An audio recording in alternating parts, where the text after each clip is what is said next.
ബുക്കർമാൻ business ന്യൂസിലേക്കു സ്വാഗതം. ഞാൻ Devika, digital news presenter. നമസ്കാരം. മിഡിൽ ഈസ്റ്റിലെ ഇറാൻ US-ഇസ്രായേൽ സംഘർഷം കാരണം ലോകവ്യാപാരം കനത്ത പ്രതിസന്ധിയിലാണ്. ഓയിൽ വിലകൾ കുത്തനെ കയറി. ബ്രെന്റ് ക്രൂഡ് ബാരലിന് ഏകദേശം $78-82 മുകളിലെത്തി. ഏകദേശം 5-13% വർധന. സ്ട്രെയ്റ്റ് ഓഫ് ഹോർമൂസിലെ ഷിപ്പിംഗ് തടസ്സപ്പെട്ടതാണ് പ്രധാന കാരണം. ഗൾഫ് മേഖലയിലെ ഫ്ലൈറ്റുകൾ, ഷിപ്പിംഗ് എന്നിവയെല്ലാം ബാധിച്ചു. ഇത് ഗ്ലോബൽ ഇൻഫ്ലേഷൻ വർദ്ധിപ്പിക്കാൻ സാധ്യത. സ്റ്റോക്ക് മാർക്കറ്റുകൾ താഴ്ന്നു.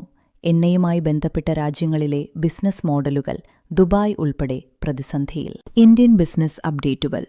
സർവീസസ് സെക്ടർ വളർച്ച ഫെബ്രുവരിയിൽ അല്പം മന്ദഗതിയിലായി. PMI ഡാറ്റ പ്രകാരം പുതിയ ബിസിനസ് വളർച്ച 13 മാസത്തെ താഴ്ന്ന നിലവാരത്തിൽ. ചെലവ് സമ്മർദ്ദം കൂടി. എങ്കിലും ഇന്റർനാഷണൽ സെയിൽസ് ബൂസ്റ്റ് ഉണ്ടായി.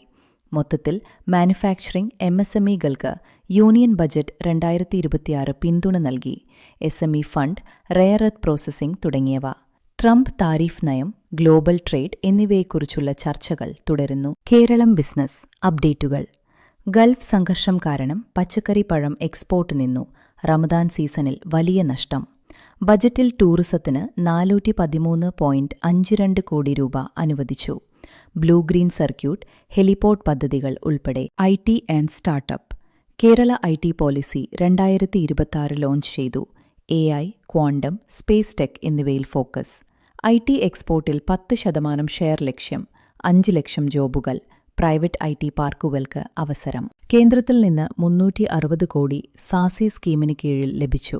കംപ്ലയൻസ് റിഫോംസിന്. ഡാവോസ് 2026 കേരളം ഇൻവെസ്റ്റ്മെന്റ് പ്രൊമോട്ട് ചെയ്തു.